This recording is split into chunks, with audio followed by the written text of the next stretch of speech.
आपका जो कंडक्ट आ जाता है क्वेश्चन में कि आप एक पॉलिटिकल पार्टी को रिप्रेजेंट कर रहे हैं या पीटीआई को नहीं कर रहे हैं। No, sir. आप किसको कर रहे हैं? On notice as president of the Supreme Court. अच्छा, आप सुप्रीम कोर्ट को कर रहे हैं। जी, अच्छा, Supreme तो आपने Bar वजाहत दी Association कि आप किसके लिए अपेयर हो रहे हैं। चलिए खैर, if you argue in context जी ऑफ पाकिस्तान जी and what's happening and why presumably the legislator enacted this law. I understand, sir. No, you're not. Ji. Now let me pose a certain queries to you. Ji. This they are giving a right of appeal. Now we're talking about the right of appeal under 184(3). My lord. Correct? Yes, my lord. अब 184(3) में जो हक दिया गया है appeal का, आपने बिल्कुल ये बात नहीं करेंगे कि 184 कैसे इस्तेमाल किया गया है। ठीक सर। ठीक है, या तो कहिए बिल्कुल सही इस्तेमाल हो रहा है या कहिए बिल्कुल गलत हो रहा है या कहिए कभी सही हो रहा है कभी गलत हो रहा है। कुछ तो बयान कीजिए ना, क्योंकि आप तुम्हारे सामने पिटिशन नहीं लाए। मुझे समझ नहीं आ रहा है आपकी एंग्जाइटी क्या है इस लॉ से।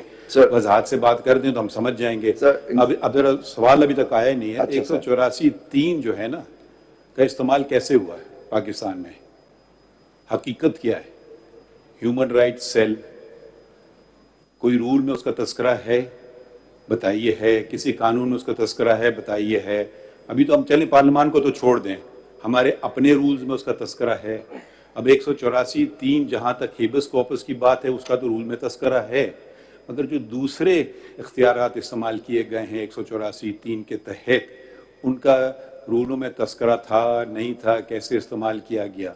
और अगर आप कहते हैं कि रूल की भी ज़रूरत नहीं उधर, अब तो हम रूल से भी चले गए ना। 191 ये तो नहीं देता है इजाज़त के चीफ जस्टिस बना सकता है रूल या ह्यूमन राइट्स सेल बना सकता है, या तो क्या ये है। तो वहाँ तो आप अपनी आंखें बंद कर रहे हैं। उसमें चलें, यहाँ तक बात मान लेते हैं कि अगर 184(3) में ह्यूमन राइट्स सेल बन गई होती फिर आपकी बात में वजन होता कि भाई ठीक है 184(3) में ह्यूमन राइट्स सेल बन गई है तो उसके तहत कर लिया है, सही किया गलत किया तो बात की बात है। तो वो बातों को तो आप बिल्कुल नज़रअंदाज करना चाहते हैं कि 184(3) में। अब देखिए, इससे पहले कि दुनिया हम पे उंगली उठाए, मैं अपने ऊपर उंगली रखता हूँ कि 184(3) का इख्तियार जो इस्तेमाल किया गया है और हज़ारों केसेस में, कुछ केसेस की नौयत थी कि बिल्कुल वो एक जनरल पब्लिक इंटरेस्ट के आप मैटर में आप ला सकते हैं उनको, कुछ थे बिल्कुल पर्सनल हो गए थे केसेस। ठीक है, पहले आप हमें उस पर तो कोई तशरीह कर ही नहीं रहे हैं, आप बता ही नहीं रहे कि कौन से रूल्स के तहत कर रहे थे। अब आप कह रहे हैं चलें खैर सुप्रीम कोर्ट ने गलत नहीं, सुप्रीम कोर्ट के एक चीफ जस्टिस ने अगर गलत किया तो पार्लियामेंट को तो ये गलती नहीं करना चाहिए। तो कम से कम वहाँ ज़्यादा वजन नहीं होगा कि वो तो कम से कम कानून के मुताबिक एक चीज़ करना चाह रहे हैं। यहाँ ये 184(3) का इख्तियार कैसे इस्तेमाल हुआ, भाई ये हकीकत है पाकिस्तान की। आप न्यू जर्सी ना जाइए, आप पाकिस्तान में रहिए और यहीं की बातें थोड़ी हम लोग कर लें। कैसे इख्तियार हुआ बता दें, ये आप बिल्कुल तरीक़ेकार सही था फिर बात सही है। अगर आप कहते हैं नहीं था तो फिर आप उसकी रेमेडी, अगर एक गलती होगी फिर उसकी रेमेडी तलाश करना किसकी जिम्मेदारी है। सबसे बड़ी जिम्मेदारी इस अदालत की है, इसके बाद शायद पार्लियामेंट की पड़ती है। अगर हमने गलती की हमें दुरुस्त करना चाहिए, अगर पार्लियामेंट ने गलती की है तो पार्लियामेंट को दुरुस्त करना चाहिए। अगर हम अपनी गलती नहीं दुरुस्त करते हैं तो पार्लियामेंट क्या कर सकती है या नहीं।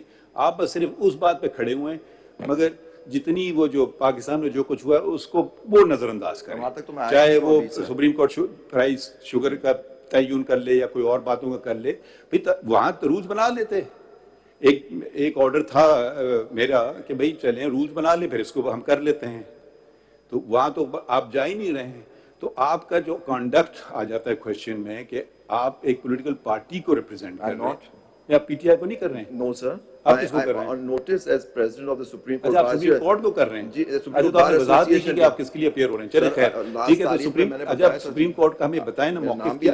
अच्छा, सुप्रीम कोर्ट बार एसोसिएशन का मौक़िफ़ क्या है कि 184(3) जैसे इस्तेमाल हो रहा था सही हो रहा था, तो फिर बता दीजिए ना। अगर हम इस कानून को ख़त्म कर देते हैं, कलअदम कर देते हैं, तो कल मैं उसका इस्तेमाल वैसे ही करता रहा हूँ जैसे पहले हो रहा था, वो सही होगा। इसका जवाब दे दीजिएगा। बिल्कुल मैं आपसे मुत्तफ़िक़ हूँ।